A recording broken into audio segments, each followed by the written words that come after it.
علیکم.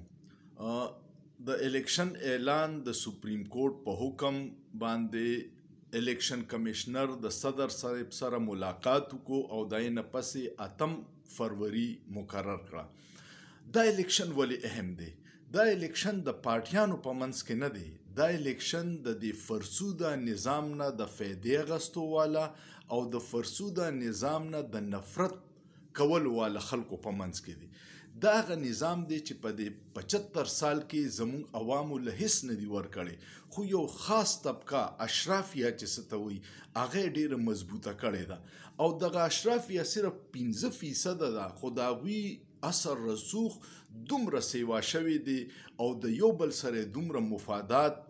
مضبوط یو بل سره تړلی دي چې د یو بل دفاع کوي او د یو بل بچکی هم پای کې نظام کې ادارې شامل دي،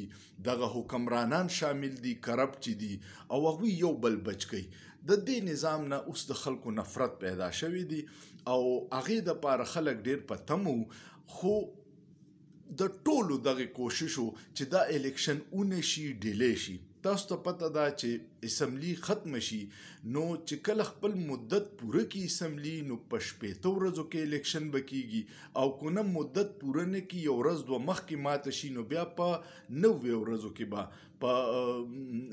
لسکم سلو ورځو کې به بیا الیکشن کول آئینی او قانوني دي. دې کې څه ابهام نشته، دا په آئین کې لیکلي دي. خو چې کله ټولې ادارې الیکشن نه فرار حاصلوي نو بیا هغې له 20 باني وګوري او مختلف کله د سیکیورټي جواز، کله د فند جواز، کله د سپریم کورټ د فیصلو خپله یو تشریح کوي، کله د اسمبلی نه قرارداد پاس کوي، خو آئین باندې عمل نه کوي. او د هغې یو بنیادي وجه ده چې د عمران خان حکومت ختم کړی دی په کومه ورځ او د هغې ورځ نه پس د عمران خان پاپولریټي اسمان ته رسیدلې ده. نو دوی سره دغه یو یره ده چې کم سړی مونږ ایستې و 14 جماعتونه د پی ډي ایم مراجمه کړه، د ادارو ول پوره سپورټ ورکو او هغه سړی بیا ناقابل شکست دی. نو کو الیکشن وکړو دی بیا راشي نو د یرې خو مونږ دا ټول سټیج سجاو کړو، بیا به څه کیږي. دویم د سپریم کورټ کردار ډیر عجیبه زموږ دپاره ډیر محترم دی، خو د هغې نه هم عوام مایوسو او د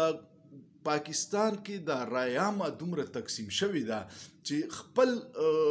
فایدې نو هغه وخت آئین یاد شي، چې خپله فایده نی نو بیا آئین او قانون ورته مذاق ښکاري. جسټس بندیال چې کومه فیصله په پنجاب کې د الیکشن ورکړې وه هغه عمل ونه کو، نو چې عمل یې پې ونه کو نو آیا د دغې خلکو خلاف به د آئین د ماتېدو یا د آئین د خلاف ورزۍ څه کیس کیږي؟ زما په خیال به نه کیږي، ځکه چې دغه ټول طاقتور خلک دی. ادارې الیکشن کمیشن ته وګوره، د صدر صاحب ورته 2 پیرې خط ولیکو او هغه ورسره د ملاقات نه انکار وکړو. په هغې ورځ د امریکې سفیر سره ملاقات کو او دا وی چې د ټولو د پی ډي ایم جماعتونو الیکشن کمیشن وی چې د الیکشن تاریخ ورکول چې دی دا د صدر کار نه دی، دا د الیکشن کمیشن کار دی. خو اوس ورته سپریم کورټ ثابته کړه چې دا د صدر کار دی، د صدر اختیار دی او چې ډنډه یې ورله په سر کېښوده نو الیکشن کمیشن چې کم انکاري و د ملاقات نه په منډه منډه لاړو او صدر صاحب سره ملاقات وکړو. دویمه خبر دا چې بندیال صاحب هم ورته دا ویلي تیر چیف جسټس چې و چې کینې او په مشوره باندې دا ډیټ وکړي. نو په هغې وخت کې لفافه صحافیانو وی چې د آئین او قانون مطابق نه کوي او په جرګو باندې فیصلې کوي. نن ورته دغه چیف جسټس قاضي فایزي صاحب ووی چې لاړ شه او د صدر صاحب سره ملاقات وکړو په مشوره باندې یو ډیټ کا. نو هغه لفافې صحافیانې ټولې چپ دي ځکه چې اوس دا د دوی د مرضی چیف جسټس ورته ویلی شي. نو دا تضادات چې دي منافقت دې کې اوس بله څه مسله ده. مخکې به هم دا دوی کارونه کول، مخکې به مرسو، خو میډیا به کنټرول وه، په اخبار به سنسرشپ و، چینلې به خاموشه وي، چا به غږ نشو کولی. خو اوس راله سوشل میډیا او ته 100 چینل کنټرول کولی شي 50 اخبار کنټرول کولی شي ته 24 کروڑ عوام نشي کنټرول کولی او د هر چا سره خپل رائے ده او هر سړی اوس په دې خبرو پوهیږي چې په ملک کې څه روان دي څوک څه کوي د چا د لاسه آئین خراب دی د چا د لاسه د قانون سره مذاق کیږي نو عوام پوهه دي او د عوام سره صرف یو شی په لاس کې دی او دی د ووټ طاقت څوک چې پاکستانیان دي خدای دې کړي چې ته په هر جماعت کې د دغه سره زما کار نشته خو زه درته وایم چې دا دومره حالات تاسو وکتل نو هغه خلکو له ووټ ورکړئ چې کوم د دې ملک د فایدې دپاره کار کوي کوم چې د آئین او قانون سره ولاړي کوم چې د انساني حقوق سره ولاړي تاسو په یو کال کې وکتل چې د انساني حقوق څومره خلاف ورزیانې وشوې په پنجاب کې د چادر او چاردیوارۍ تحفظ نشته زنانه بې ګناه په جیل کې دي د یو مقدمه کې ضمانت کیږي په جیل نه بار ورته گاډي بل ولاړي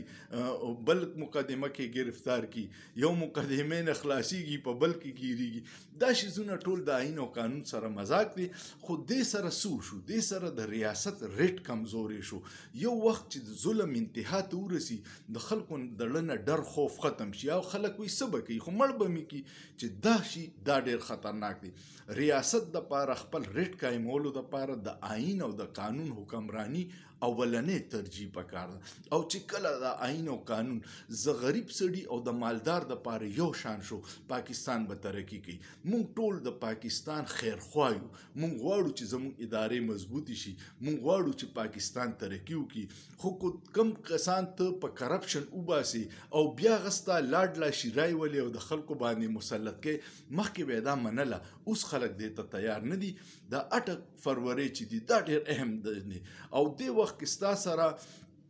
د ووټ یو داسې طاقت دی چې یو خو ووټ اچول ډېر ضروري دی یو بیا د وخت خپل ووټ چوکیداری پکار ده چې ستا ووټ څوک پټ نه کی نتایج بدل نه کی دا ډېر ضروري ده نو ټول خلک خپل د ووټ حفاظت کول او ووټ اچول په ګڼ شمیر کې چې څوک دانلي کوي څوک غلا غلطي کوي چې ډېر خلک راشي اب څومره غلطي وکړي